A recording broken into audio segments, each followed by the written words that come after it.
विद्यार्थियों, आज के हमारे इस वीडियो में हम कार्ल मार्क्स के द्वंद्वात्मक भौतिकवाद का जो सिद्धांत है उसके बारे में डिस्कस करेंगे। पिछले वीडियो में हमने कार्ल मार्क्स के सामान्य जीवन परिचय, उनकी महत्वपूर्ण रचनाएं, उनके प्रमुख स्रोत और जो कार्ल मार्क्स ने कौन से महत्वपूर्ण जो सिद्धांत दिए थे उनके बारे में डिस्कस किया था। अब हम कार्ल मार्क्स के द्वंद्वात्मक भौतिकवाद के सिद्धांत के बारे में डिस्कस करेंगे और आगे के जो वीडियो हैं उनमें हम आगे के जो कार्ल मार्क्स के जितने भी सिद्धांत हैं, जितने भी विचार हैं, उन सब के बारे में डिस्कस करेंगे। इस वीडियो में हम द्वंद्वात्मक भौतिकवाद का क्या अर्थ है, द्वंद्वात्मक भौतिकवादी पद्धति है वो कार्ल मार्क्स ने किससे ग्रहण की, इन सब बिंदुओं पर हम आज के इस वीडियो में डिस्कस करने वाले हैं। देखिए, मार्क्स की संपूर्ण विचारधारा का केंद्रीय तत्व है उसकी द्वंद्वात्मक भौतिकवाद की अवधारणा, और यह अवधारणा ही मार्क्सवाद को वैज्ञानिक समाजवाद का दर्जा है वो प्रदान कराती है। द्वंद्वात्मक भौतिकवाद का जो सिद्धांत है वो कार्ल मार्क्स के विचारों का मूल आधार है। उसके अनुसार विश्व की सभी समस्याओं के समाधान में यह हमारा पथ प्रदर्शन करता है। द्वंद्वात्मक भौतिकवाद दो शब्दों से मिलकर बना है। इसमें प्रथम शब्द तो उस प्रक्रिया को स्पष्ट करता है जिसके अनुसार इस सृष्टि का विकास हो रहा है, और दूसरा तत्व सृष्टि के मूल तत्व को सूचित करता है। यानी एक तत्व वो है जिससे एक प्रकार से उस प्रक्रिया को स्पष्ट कर रहा है वो जिसके अनुसार सृष्टि का विकास हो रहा है, और दूसरा तत्व सृष्टि के मूल तत्व को सूचित कर रहा है। द्वंद्वात्मक जो प्रक्रिया है, कार्ल मार्क्स ने द्वंद्वात्मक जो पद्धति है वो हीगल से ग्रहण की है। हीगल यह मानकर चलता है कि समाज की जो प्रगति है वो प्रत्यक्ष तरीके से न होकर एक प्रकार से टेढ़े मेढ़े तरीके से होती है। इसके तीन प्रमुख अंग हैं, वाद, प्रतिवाद और संवाद। मार्क्स की द्वंद्वात्मक पद्धति का आधार हीगल का यही द्वंद्ववादी दर्शन है, लेकिन इसमें थोड़ा सा अंतर विद्यमान है। कार्ल मार्क्स स्वयं अपने शब्दों में कहते हैं कि मैंने हीगल की जो द्वंद्वात्मक पद्धति है उसको सिर के बल प्राप्त किया और उसको पैरों के बल खड़ा किया। मार्क्स ने द्वंद्वात्मक पद्धति में ये बताने का प्रयास किया है कि वाद है वो समाज की एक इसमें किसी भी प्रकार का कोई अंतर्विरोध नहीं पाया जाता। थोड़े समय बाद वाद से असंतुष्ट होकर उसकी प्रतिक्रिया के फलस्वरूप प्रतिवाद उत्पन्न हो जाता है। यह एक प्रकार की निषेधात्मक स्थिति वाद की अपेक्षा अधिक प्रगतिशील मानी जाती है। प्रतिवाद में अंतर्विरोध पाया जाता है, अंतर्विरोध चलता है और प्रतिवाद का भी प्रतिवाद उत्पन्न होता है, और दो प्रतिवादों के संयोग से संवाद की स्थिति है वो पैदा होती है। इस प्रकार वाद, प्रतिवाद और संवाद की प्रक्रिया है वो निरंतर चलती रहती है। द्वंद्वात्मक प्रक्रिया को मार्क्स और उसके अनुयायियों ने गेहूं के पौधे के दृष्टांत से समझाया है। गेहूं का एक दाना लीजिए, यह दाना वाद है। भूमि में बो देने के उपरांत इसके विरुद्ध भूमि की प्रक्रिया आरंभ होती है। वह दाना गलकर नष्ट हो जाता है, अंकुरित हो जाता है, एक पौधे के रूप में उभरता है। यह पौधा विकास की दूसरी कड़ी अर्थात एक प्रकार से प्रतिवाद है। तीसरी कड़ी पौधे में बाली का आना, इसे पकने पर गेहूं के दाने का बनना, पौधे का सूखकर नष्ट होना, ये तीसरी जो दशा है वो संवाद या विपरिणाम है। इस प्रकार एक गेहूं के दाने के माध्यम से कार्ल मार्क्स ने अपने द्वंद्वात्मक भौतिकवाद का जो सिद्धांत है उसको समझाने का प्रयास किया है, और इसमें उन्होंने बताया है कि गेहूं का जो दाना है वो वाद है जिसमें किसी प्रकार का कोई अंतर्विरोध नहीं पाया जाता। लेकिन उस गेहूं के दाने को ज़मीन में बोते हैं, खाद पानी डालने के बाद में वो नष्ट हो जाता है और अंकुरित हो जाता है, और एक प्रकार से उसमें अंतर्विरोध की स्थिति है वो पैदा होती है, और फिर वो संवाद की स्थिति में चला जाता है।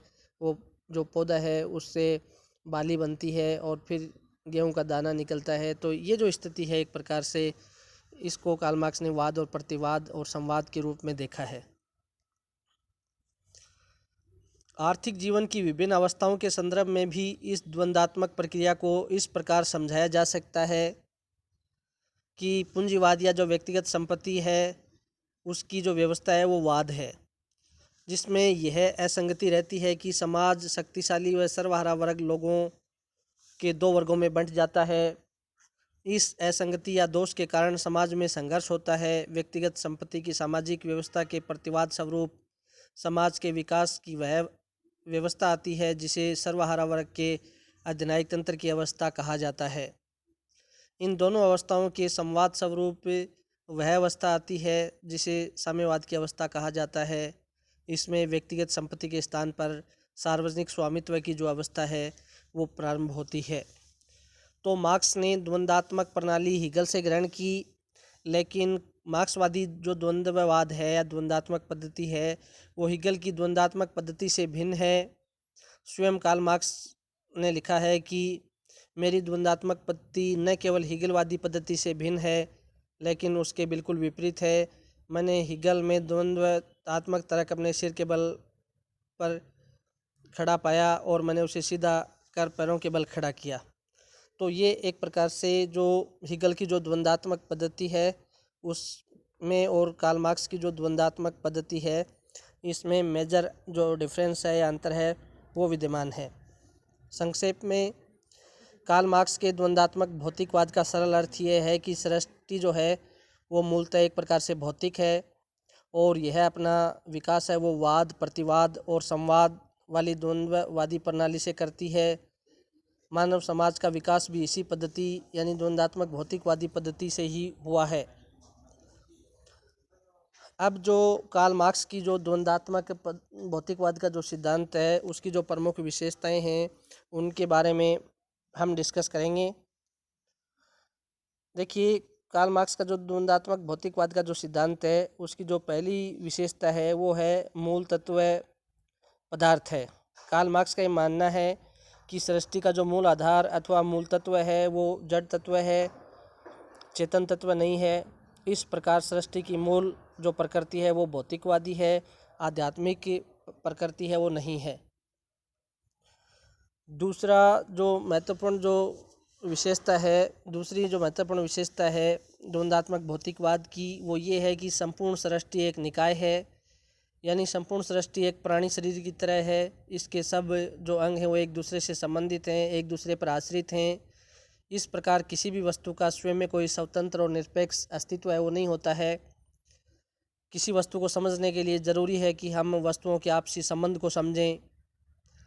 तीसरी जो विशेषता है वो है कि वस्तुएं गतिमान और परिवर्तनशील हैं।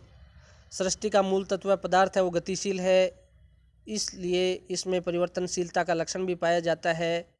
पदार्थ से ही समस्त वस्तुएं बनी हैं, अतः वस्तुएं भी गतिमान और परिवर्तनशील होती हैं। वस्तुओं में परिवर्तन के दो प्रकार हैं। वस्तुओं में दो प्रकार के परिवर्तन होते हैं, मात्रात्मक परिवर्तन और गुणात्मक परिवर्तन। मात्रात्मक परिवर्तन का अर्थ है कि किसी भी वस्तु में सबसे पहले केवल मात्रात्मक परिवर्तन होता है। यह परिवर्तन क्रमशः अर्थात विकासवादी पद्धति से होता है।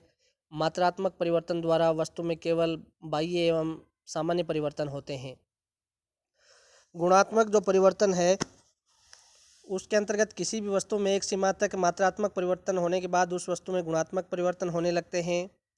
गुणात्मक परिवर्तन झटके या विस्फोट के रूप में होते हैं, अर्थात यह परिवर्तन क्रांतिकारी पद्धति से होता है। गुणात्मक परिवर्तन के कारण वस्तु के आधारभूत गुण ही बदल जाते हैं। इसका सरल अर्थ यह है कि वास्तव में पुरानी वस्तु नष्ट हो जाती है और अब हमारे सामने जो वस्तु होती है वह नए गुणों के साथ एक नई वस्तु होती है। तो इस प्रकार कार्ल मार्क्स ने ये बताने का प्रयास किया है द्वंद्वात्मक पद्धति में कि वस्तुओं में दो प्रकार के परिवर्तन होते हैं। एक तो होता है मात्रात्मक परिवर्तन और दूसरा होता है गुणात्मक परिवर्तन।